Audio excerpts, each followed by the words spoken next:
ଆସନ୍ତା 13 ତାରିଖରେ ଓଡ଼ିଶା ସଂଲଗ୍ନ ଉତ୍ତର ପଶ୍ଚିମ ବଙ୍ଗୋପସାଗରରେ ଏକ ଘୂର୍ଣ୍ଣିବଳୟ ସୃଷ୍ଟି ଲଘୁଚାପରେ ପରିଣତ ହେବ, ଯାହାର ପ୍ରଭାବରେ ରାଜ୍ୟର ବିଭିନ୍ନ ଜିଲ୍ଲାରେ ବର୍ଷା ହେବାର ସମ୍ଭାବନା ରହିଛି ବୋଲି ପାଣିପାଗ ବିଜ୍ଞାନ କେନ୍ଦ୍ର ପକ୍ଷରୁ ସୂଚନା ଏବଂ ଦକ୍ଷିଣ ଓଡ଼ିଶାରେ ଅଧିକ ବର୍ଷା ହେବାର ଆଶଙ୍କା ରହିଛି। ଗଞ୍ଜାମ ଜିଲ୍ଲା ରମ୍ଭା ଥାନା ଅନ୍ତର୍ଗତ 16 ନମ୍ବର ଜାତୀୟ ରାଜପଥ ଗୋଲା ଗଣ୍ଡାପଲ୍ଲୀ ନିକଟରେ ଅଜଣା ଗାଡ଼ି ଧକ୍କାରେ ଜଣେ ଯୁବତୀଙ୍କ ମୃତ୍ୟୁ। ମୃତ ଯୁବତୀ ଜଣକ ଖୋର୍ଦ୍ଧା ଜିଲ୍ଲା ସରପାରୀ ଗ୍ରାମର ଅଙ୍କିତା ସେଠୀ ହୋଇଥିବା ବେଳେ ସେ ତାଙ୍କ ମାମୁଁ ଘରକୁ ସ୍କୁଟି ଯୋଗେ ଯାଉଥିଲେ।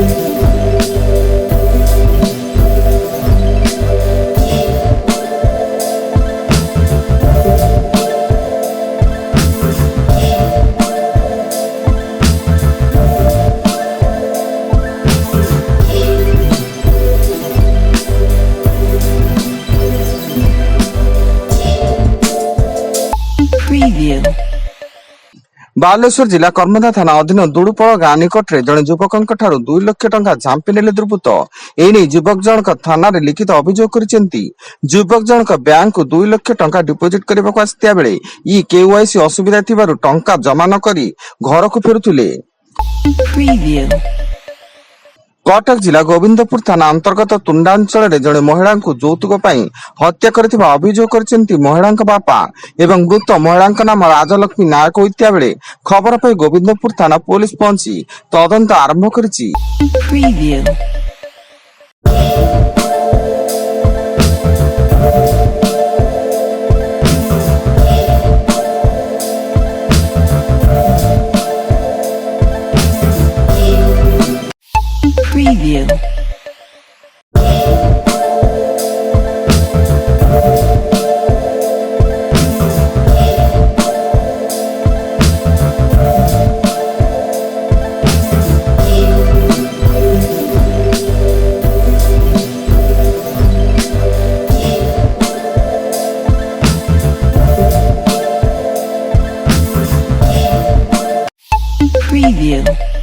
ବ୍ରହ୍ମପୁର MKCG ମେଡିକାଲରେ ଗୋଟିଏ ଅକ୍ସିଜେନ ସିଲିଣ୍ଡରରୁ 2 ନବଜାତଙ୍କୁ ଅକ୍ସିଜେନ ଦିଆଯିବା ଘଟଣା ସାମ୍ନାକୁ ଆସିବା ପରେ ଏହାର ତଦନ୍ତ ନିର୍ଦ୍ଦେଶ ଦେଇଛନ୍ତି ଦକ୍ଷିଣାଞ୍ଚଳ ରାଜସ୍ୱ କମିଶନର ଏବଂ ତଦନ୍ତ ପରେ ଦୃଢ କାର୍ଯ୍ୟାନୁଷ୍ଠାନ ନିଆଯିବ।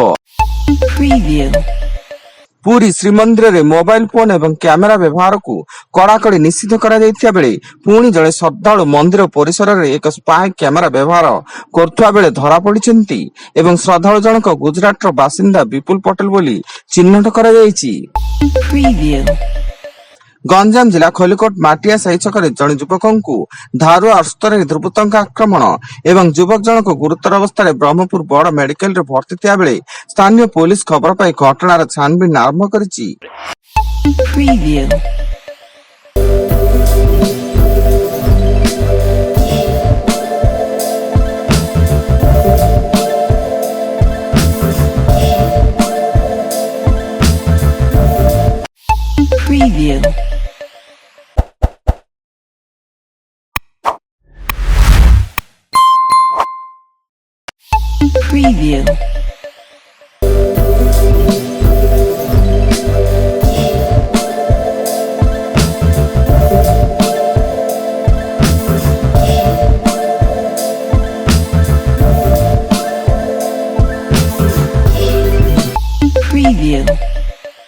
କଟକ ନୂଆବଜାର ପୋଲ ଉପରେ ଜଣେ ଯୁବକଙ୍କୁ ଗୁଳିମାଡ଼ କଲେ ଦୁର୍ବୃତ୍ତ, ଯେଉଁଥିରେ ମଧୁପାଟଣା ଥାନା ଖପୁରିଆ ଅଞ୍ଚଳର ସଞ୍ଜୟ କୁମାର ତରାଇ ଗୁରୁତର ହୋଇ ନିକଟସ୍ଥ ମେଡିକାଲରେ ଭର୍ତ୍ତି ଏବଂ ପୂର୍ବ ଶତ୍ରୁତାକୁ ନେଇ ଗୁଳିମାଡ଼ ହୋଇଥିବା ସନ୍ଦେହ କରାଯାଉଛି।